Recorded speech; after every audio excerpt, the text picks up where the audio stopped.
Well, you've made it. I'm going to give you the secret to finding work in New Zealand. I have not found this online anywhere.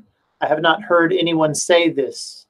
This is very important. It's come by way of 10 years of experience as a branch manager in New Zealand for one of the largest employers in the region where I live here in Nelson. The biggest Australasian fishing port is here in Nelson, and a lot of economic activity is here. I have had the privilege of seeing a lot of people get work. I've also helped a lot of foreigners. This is important information. Step 1, the call. Step 2, the email. Step 3, the follow-up call. Okay?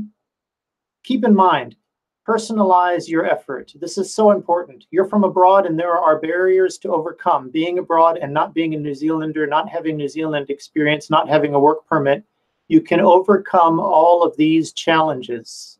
You can. Okay? If you fit a certain profile and if you have flexibility and if you follow some of the things that I'm going to be talking about here that suit you in this video series, you will maximize your chances. That's a guarantee. Okay, so what you won't hear anywhere, the first call. The purpose of the first call, after you do a bit of research on the company, after you choose your region, after you know the role match that you have, your skill set, what you're going to present to yourself, to the employer, you make that first call. You're looking for a decision maker. You're looking for someone to give your email to. You're looking to personalize your effort. Now keep in mind, the guy on the other side or girl on the other side, she is going to receive 100 CVs for every role. Now, this person is often not the final decision maker. This person is often a clearinghouse to find the best CVs to go to the next step. So this person is spending an average of 7 seconds per CV at the first stage. In other words, they're flying through and finding reasons to eliminate them. We'll get into how to engage that. I just want you to understand what the process is. Sometimes you're dealing directly with the decision maker. Sometimes you're dealing with an intermediary. Could be someone at HR, could be a PA, could be a secretary. Depends on the size of the company. Depends on how the company's structured. It might be the actual decision maker himself. Could be a recruiter. Often it is a recruiter. They delegate these things out. The first call is to establish a decision maker if you can, and put that person up on the front of the letter if you can, because when that letter comes through, the cover letter and the body of your email text, when that comes through to the intermediary or to the final decision maker, it's personalized. It's so important. You separated yourself out from 95% of everyone else. Good job. You've done it.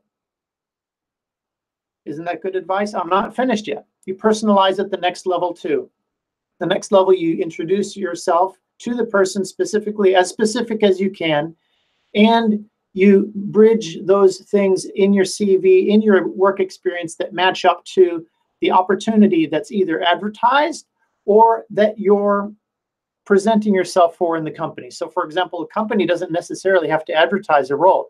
Often roles are provided to people that don't get advertised. Okay, at first it does happen. It happens quite often. All right, so you personalize the first call. You find out who's on the other end. You find out what you can about the company in the first call as suitable for the first call and the time of the other person and all those things. Have a bit of a conversation if you can. Then you introduce your email as personal as you can, referencing the first call that you made and attaching your cover letter, which is also personalized at the top. I'm not saying redo everything. You can have a template. Just personalize the template and match it up to the occurrence so that you're separating yourself out. I hope that's clear. And your CV often won't have to be changed at all, especially if you're staying within one market segment during a campaign, let's call it like that. Then after you send your information, it's also very important. In fact, it's probably the most important, and it's probably even more missed than personalizing. Even more missed than personalizing is the fact that you must do a follow-up call. Not doing a follow-up call is failure. Doing a follow-up call and receiving a rejection, which is personalized to you, is success. You are getting yourself knowledge, you're getting yourself engaged to the market, you're understanding decision makers, and there is no permanent no. There's no permanent no. There is not now. There is this is the wrong decision maker. There is this is the wrong time. There's maybe this is the wrong company. But there is no permanent no. There's a learning experience. You're engaging the market.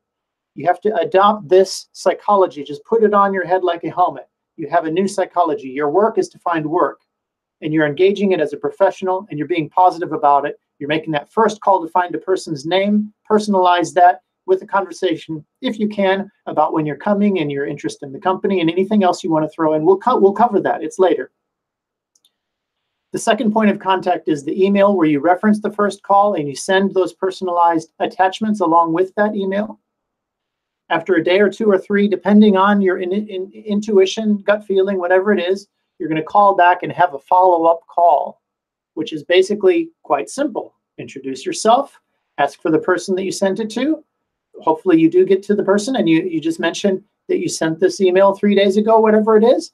Ask if they've read it.